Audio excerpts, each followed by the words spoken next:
La ilaha illallah.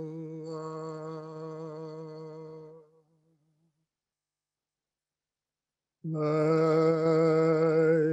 ilaha illallah.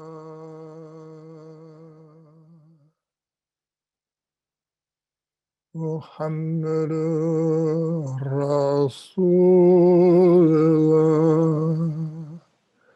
Alayhi salatullah.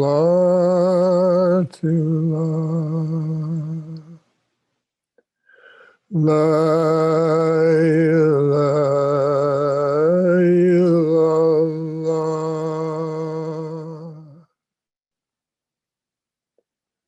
La ilaha illallah. La ilaha illallah. Ibrahim Rasulullah alayhi salatullah.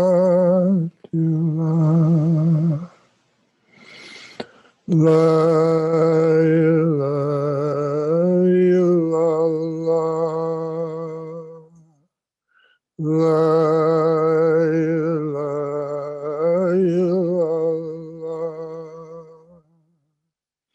La ilaha illallah. Musa Rasulullah alayhi salatullah. La ilaha illallah. La ilaha illallah. La ilaha illallah.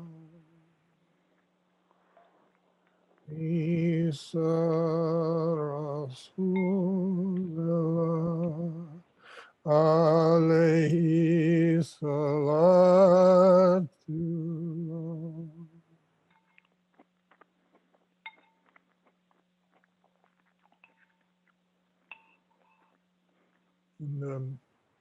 And everybody could go on mute.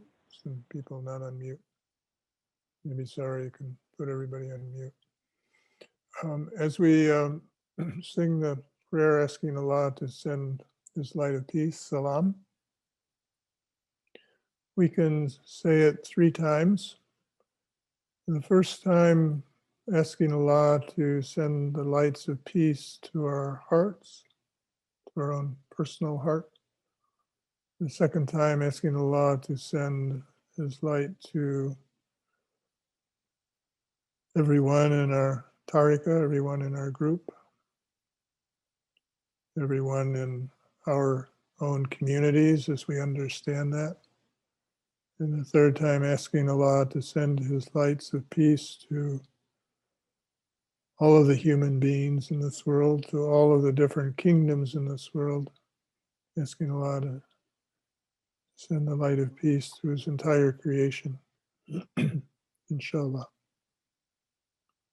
So first, asking Allah to send peace to our own hearts and letting our hearts receive the peace. Allah says, when you remember me, I remember you. So when we ask Allah to send the light of His light of peace, that's a form of remembrance. So we remember Allah, Allah remembers us. That remembrance often takes the form of light or divine presence being amplified or radiated to us, inshallah. So whenever you're in remembrance, be in the receptivity. Sidi said that's one of the most important qualities.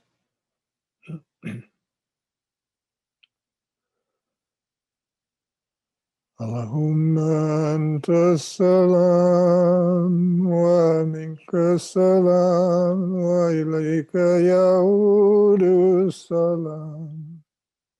Tabarakta Rabbana wa ta'ala ya dhul jalali wal ikram. And opening your heart, your spirit, inhaling using your breath to breathe in. Your spirit breathes in a light of peace.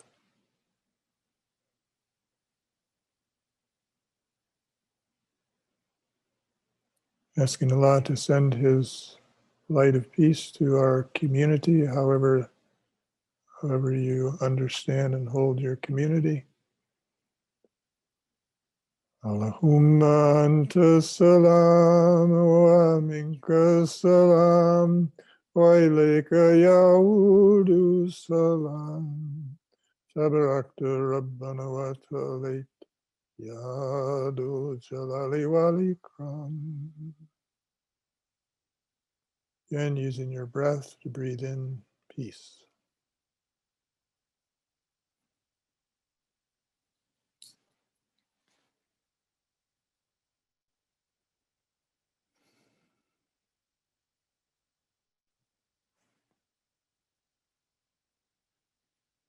And then all of us making a heartfelt prayer to Allah to send peace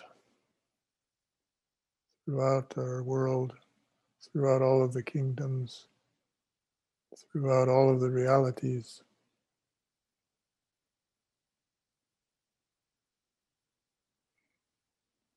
Allahumma anta salam wa minka salam wa ilayka yaudu salam. Tabarakta Rabbana wa ta'ala ya dhul jalali wal ikram.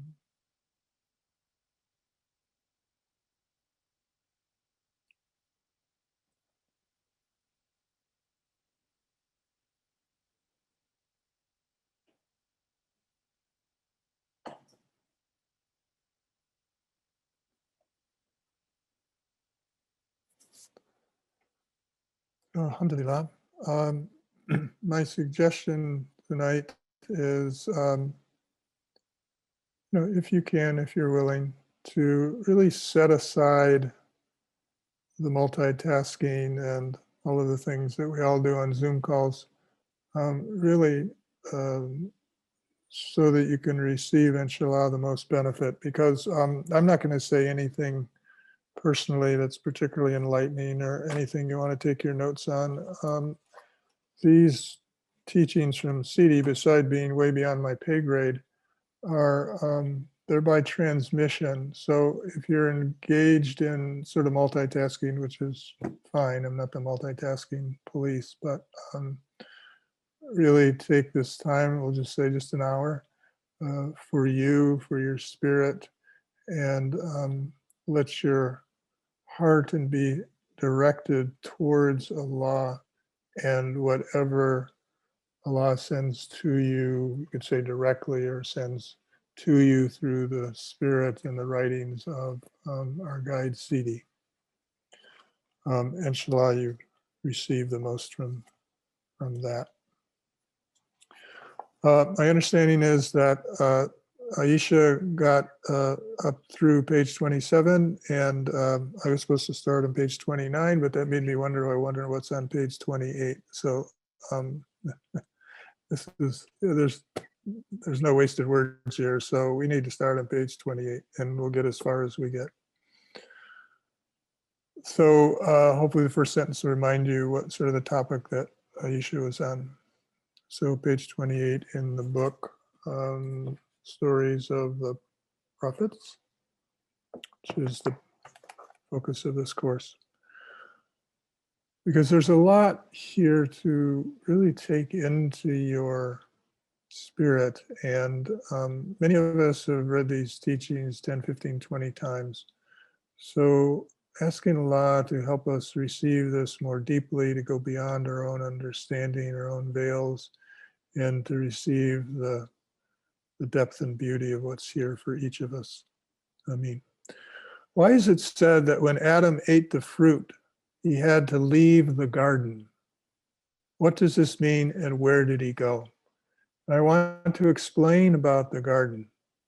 People think that the garden is full of trees and fruits and flowers, but before he tasted, before he slept, and before the fruit appeared to him, and before the conception of the birth of the world, Adam lived in the true paradise of the presence of Allah, the world of pre-eternity, which, as we have said, is light upon light. The spirit of the truth of Adam, the spirit of the truth of Adam, wants to guide his sons and daughters back to the first garden, the paradise of the presence of the unity of God.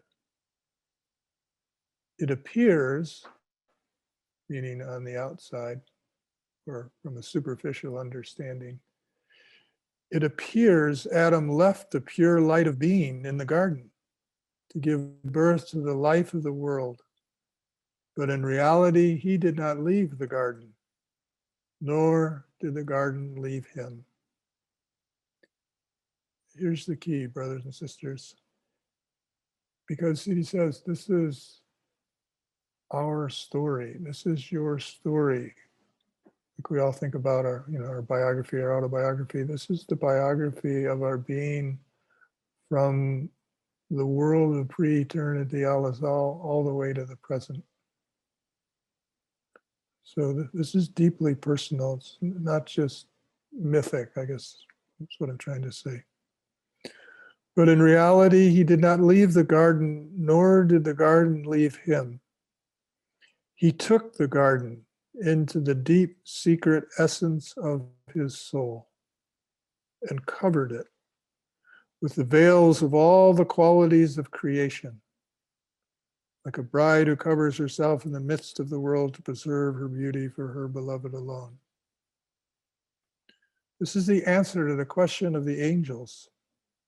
It is easier to preserve the light when one is surrounded by light and enveloped by light, but the task of Adam and the sons and daughters of Adam, and parenthetically, every one of us on this call, the task is to preserve the deep secret light of the garden in the midst of the veils and darkness of the created world. I read that again. But the task of Adam is greater. It is to preserve the deep secret light of the garden in the midst of the veils and darkness of the created world.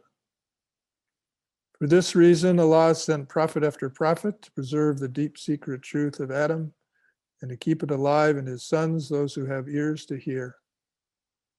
After Muhammad, sallallahu alaihi wasallam, the seal of the prophets, this wisdom was passed down through an unbroken line of guides where the Insan al-Kamil and the living spirit of prophecy in their time.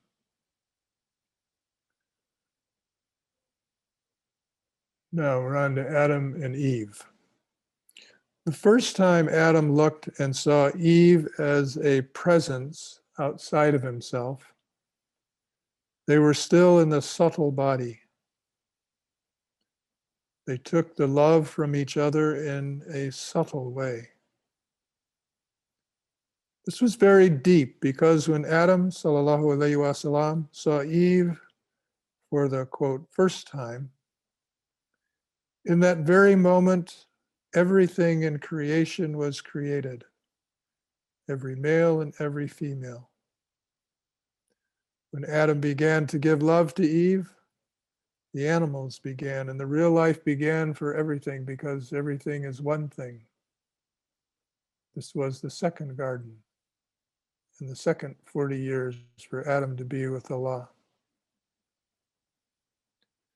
In reality, when Allah created Eve, He created her from the soul of the Prophet Muhammad, sallallahu alaihi wasallam. and from the heart of the soul of Adam. Peace and blessings be upon him.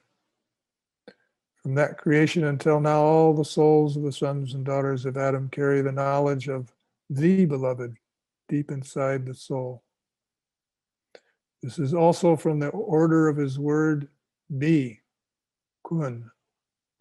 The beloved is the real beloved. He is the same one, but comes in many faces. Sometimes you see your beloved with a capital B. Sometimes you see your beloved in the face of a person and you think this is your beloved. And you drink from him and he gives to you. Then in every respect, your real beloved is inside this person. And he, Allah, came to you in this face. For that reason, when you are with him, you give because you see your real beloved through the love of Allah. This is why I say, take the love. Do you know this love?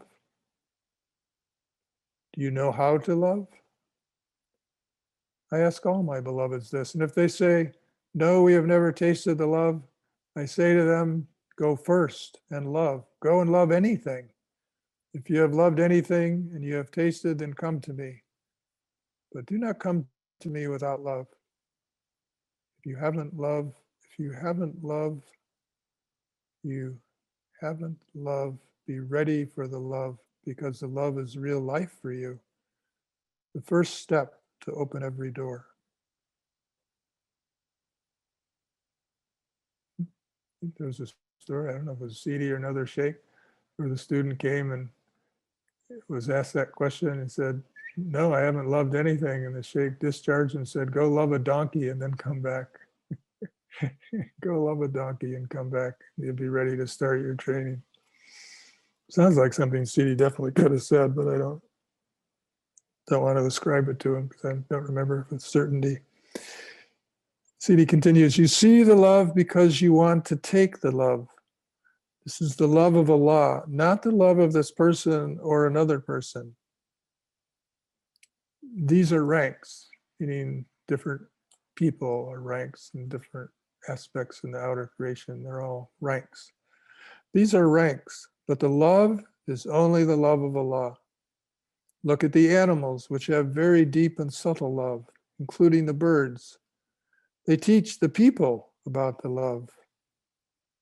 My beloveds, this is our case. This is the case of your Father. He is the love, and he has the complete love, and for that reason, he always wants to give to anyone who does not have the love and who does not know the love, does not know how to be. This is from Allah, not from anything else. And for that reason, the Prophet is also the father of all the creation in the essence.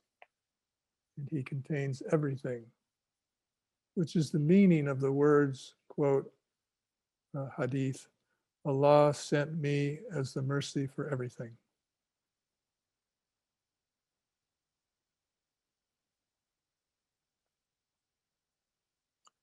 You read one more paragraph and then ask if there's any questions.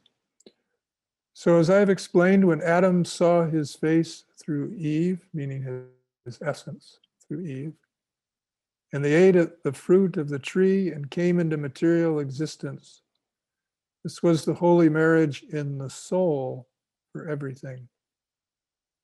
And in that moment, the knowing of the world of unity for all males and females. While they were in the world of Allah, the light and the essence could not make love. But the love between them had been without the body and without giving birth, since there was no body with which to give the love, but only the subtle soul. I'm going to read another paragraph before we stop. When Allah sent his order from his wisdom to make this world, he sent Adam and Eve, may peace be upon them, to different places. So at that time, everything could begin on the earth.